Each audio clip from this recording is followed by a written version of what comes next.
sejuk. Ya, sejuk. Kalau sudah lihat ini, dingin. Ya salju memang, dingin. Dan ternyata dingin itu tidak equal dengan sejuk. Berbeda, nggak ada kesejukan, ada kedinginan. Nah, Mazmur 133 ayat 1 dan sampai 3 sedang mengajarkan saya dan saudara sebagai pengingat bahwa perselisihan itu dapat menjadi penghalang berkat bagi saya dan saudara.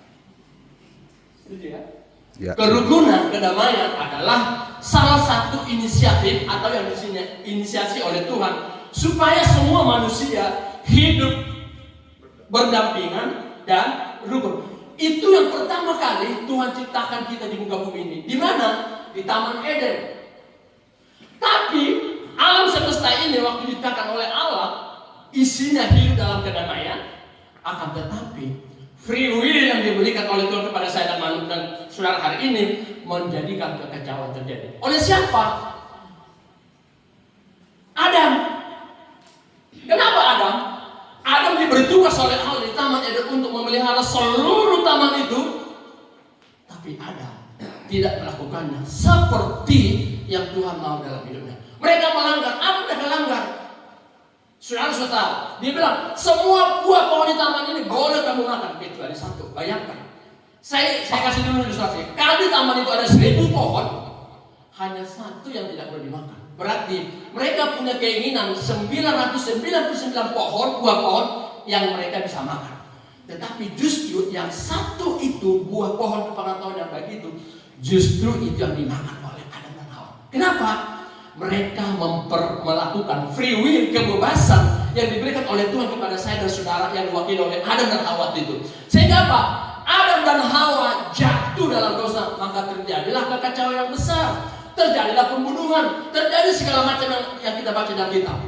Pembunuhan pertama yang terjadi adalah ketika Habel dan Kain saling membunuh. Bayangkan, satu darah. Kenapa? Sudah tidak ada kerukunan. Jadi kerukunan itu bisa mengurangi berkat di dalam hidup. Sekarang tugas saya dan saudara adalah untuk memperbaiki apa yang Adam dan Hawa lakukan dulu, supaya kita bisa hidup rukun dan damai di muka bumi ini. Tujuannya cuma satu, supaya saya dan saudara hidup diberkati oleh Tuhan satu hari untuk selama-lamanya. Betapa Tuhan itu konsen dengan saya dan saudara untuk memberkati kita, bukan untuk satu hari, tapi selama-lamanya. Tujuannya supaya kita bisa mendekatkan diri kepada Tuhan yang menjadi sumber kekuatan kita. Nah, apa kekuatan kita kalau kita hidup rukun? Mazmur 133 ayat 1 katakan, nyanyian tiara sungguh alangkah baik dan indahnya apabila saudara, kalau bahasa Bataknya itu akan menghahangi. Jadi kita ini menghahangi nih, hidup rukun. Kerukunan itu menjadi fondasi yang kokoh untuk bertumbuh bersama, saling menguatkan dan saling mengalami sukacita. Tidak ada dalam pertengkaran ada sukacita di muka bumi ini. Itu sebabnya mari kita bangun kerukunan. Di mana? Di semua lini. Bukan karena kita sama-sama nenggolan ya, aku cuma nenggolan aja. Enggak. Di tempat kita berada, di RT, di gereja, di mana komunitas yang paling besar, kerukunan itu adalah menjadi fondasi yang kokoh untuk bertumbuh dalam hal apa? Dalam hal pengetahuan. Dalam hal apa? Untuk menjadi wadah bagi Tuhan untuk memberkati saudara. Tuhan tidak akan pernah memberkati orang yang hatinya tidak baik dalam Tuhan. Tuhan hanya mencari orang-orang yang rendah hati. Tuhan hanya mencari orang-orang yang siap diberkati oleh Tuhan. Pertanyaan sekarang, saudara siap diberkati oleh Tuhan? Amin. Hidup aduk. Itu kuncinya. Tidak ada yang lain daripada itu. Karena kesanalah Tuhan melimpahkan berkat-berkat. Bukan kepada orang yang suka bertengkar. Suami istri itu bertengkar? Pernah. Jangan bilang gak pernah, bohong kita. Tapi bertengkarlah untuk mendapatkan satu tujuan yang baik. Setuju? Amin. Kalau tanya, ini Pak Bagas pernah berantem dengan Mama Grace? Pernah. Tapi firman Tuhan katakan, kalau kamu bertengkar, berantem, janganlah sampai matahari terbenam, hatimu belum sembuh. Kenapa? Kalau sempat daripada itu, si iblis sudah siap menerkam kita untuk selama-lamanya untuk tidak baik. Saya kemarin, beberapa hari kemarin, saya pasang tahu. Saya tanya, siapa yang pernah bertengkar suami istri paling lama? Contoh paling lama? 2 minggu. Saya bilang, Mama, gila 2 minggu. Kalau 2 minggu suami istri bertengkar, siapa makan, siapa menyediakan minum. Kok banget kalau 2 minggu bertengkar suami istri? Tidurnya bagaimana? Itu kalau suami istri bertengkar, tidurnya itu sekalipun gede, terasa kurang gede. Kenapa? Akan tidur di pojok sini, tidur di pojok sini. Satu menghadap tembok, satu menghadap lemari. Punggung bertemu. Kalau 1 minggu itu terjadi, fondasinya akan runtuh. Jadi ini kita nenggolan nih, baru beres. Jangan sampai ada bertengkar suami istri melebihi 1 hari. Amin. Amin. Pertengkarannya banyak ternyata. Dan saya mau pertengkaran kita maksimum 24 jam beres. Amin. Amin. Yesus mengatakan begini, janganlah ada perkataan buruk yang keluar dari mulut kita, tetapi hanya perkataan yang baik. Untuk apa? Untuk membangun supaya dapat mendatangkan kasih karunia. Bertengkar itu karunia aja loh. Serius. Bagi orang-orang yang mendengarkannya. Jadi kalau saudara dan saya hidup rukun, kesamalah dengan murah hati, melepaskan pekat. Saya nggak tahu loh. Saya ketemu ini sesuai dengan apa yang saya tulis. If you judge people, you have no time to love them. Maka saya bilang, jika kamu menghakimi orang, kamu tidak punya waktu untuk mencintai mereka. Wah, kalau saudara nih pernah bertengkar, kasih saudara hilang. Bagus Mother Teresa. Tokoh yang penuh dengan kasih, tak mau memandang bulu, ras dan agama. Dia hidup mendedikasikan hidupnya untuk orang susah dan terlantar. Mother Teresa. Orang paling top di dunia adalah Mother Teresa. Dia tidak pernah memikirkan dirinya. Maka dia bilang, if you judge people, you have no time to love them. Kalau kita memusuhi orang, menghakimi orang, tidak ada waktu kita untuk melepaskan kasih. Jangankan melepaskan cinta untuk bertegur siapapun. Sulit kalau kita sudah menjustifikasi orang. Jangan pernah menghukum orang. Jangan pernah menilai orang. Belajar menilai dari sini. Belajar. Waktu kita belajar menilai diri kita, bertemu dengan orang yang nilai berbeda, saudara menjadi orang spesial. Jangan bandingkan dirimu dengan orang lain karena dia hebat. Jangan. Bawalah nilai value yang saudara bangun untuk menjadi berkat bagi banyak orang. Mother Teresa mengatakan seperti itu. Mother Teresa itu bajunya nggak banyak, duitnya banyak. Hanya dia pakai satu ganti, dijemur, pakai lagi. Tapi duit yang dia dapat bermiliar-miliar. Untuk siapa? Bukan untuk dia. Dia belajar mencintai orang. Makanya dia bilang, kalau kita menghakimi orang, nggak punya waktu untuk menyebar cinta. Nggak punya.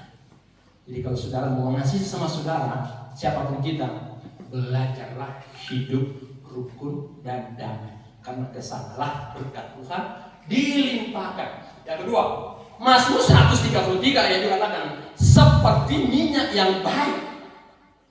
Kalau bahasa Batak ini bukan minyak yang baik, minyaknya khusus, wangi. Saudara kalau pakai punya parfum, kira-kira yang menikmati parfum saudara siapa? Orang lain. Orang lain.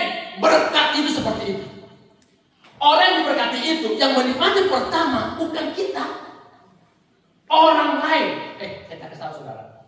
Buah mangga atau berbuah, yang menikmati buah mangga siapa? Pokoknya orang lain. Buah mangga itu tidak pernah hitung-hitung. Nanti kalau gue berbuah, gue yang makan pertama. Enggak. Kita yang ada di sekitar mangga itu, yang ingin menikmati pertama kali buah mangga itu. Pertanyaan saya buat saudara, kalau buah pohon mangga itu asam, apa tindakan saudara pada buah mangga itu? Pohon mangga itu?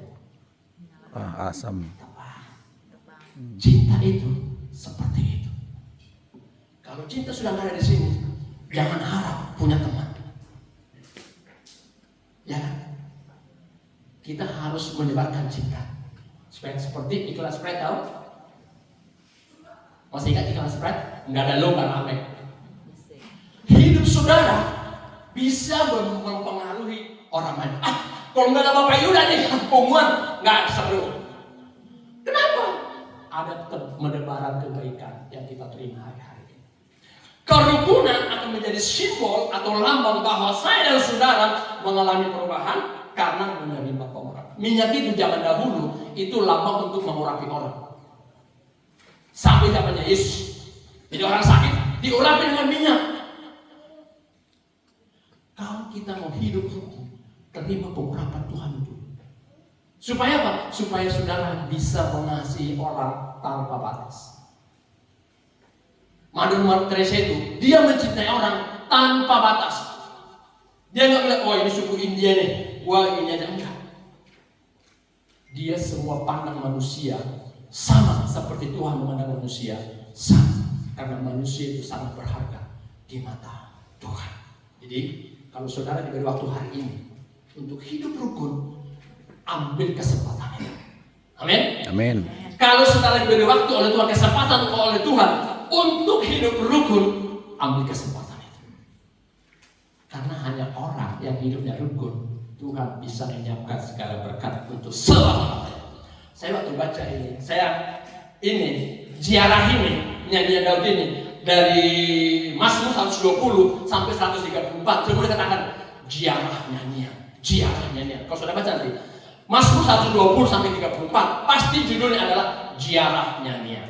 Kenapa? Daud waktu itu sedang mengalami kemenangan. Orang sudah bernyanyi untuk Tuhan adalah orang yang sudah menerima kemenangan. Amin. Saya ulangi lagi.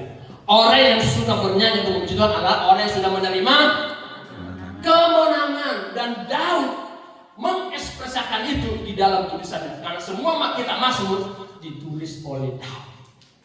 Itu pengalamannya Daud bersama-sama dengan Tuhan. Daud pernah melakukan kesalahan enggak?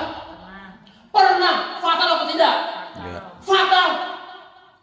Tapi dia bilang, dia datang kepada Tuhan, merendahkan diri kepada Tuhan.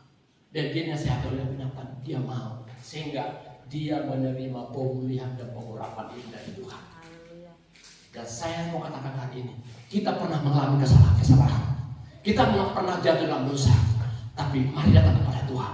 Minta ampun kepada Tuhan. Supaya anointing itu, pengurapan itu, Tuhan kembalikan kepada diri kita masing-masing. Saul, dia pernah kehilangan pengurapan Tuhan. Bukan karena melakukan kesalahan dosa yang besar seperti Daud. Dia hanya tidak mengikuti ketaatan bersama-sama dengan Tuhan. Kalau saudara ingat 2 Samuel mengatakan ini. Samuel sudah bilang sama Saul, nanti kalau kamu mau bersembahan kepada Tuhan, tunggu saya supaya kamu menang dalam perang. Tapi Saul, waktu dia dilihat tentara yang sudah dekat, dia bilang, aduh, ini Samuel udah akan datang.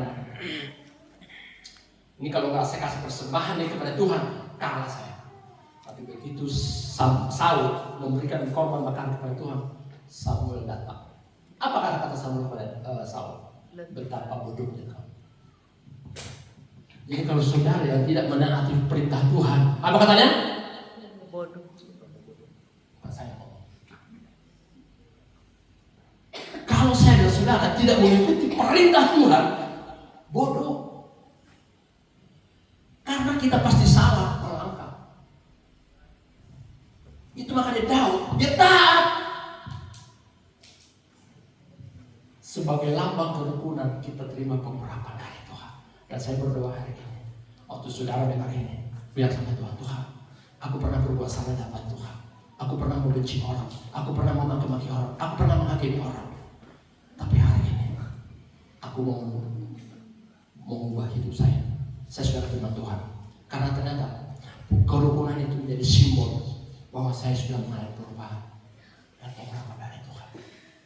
Dan jangan pernah hilang pengurapan itu dari diri saudara. Dan perlu dipelihara. Bagaimana memeliharanya? Saudara baca firman Tuhan setiap hari.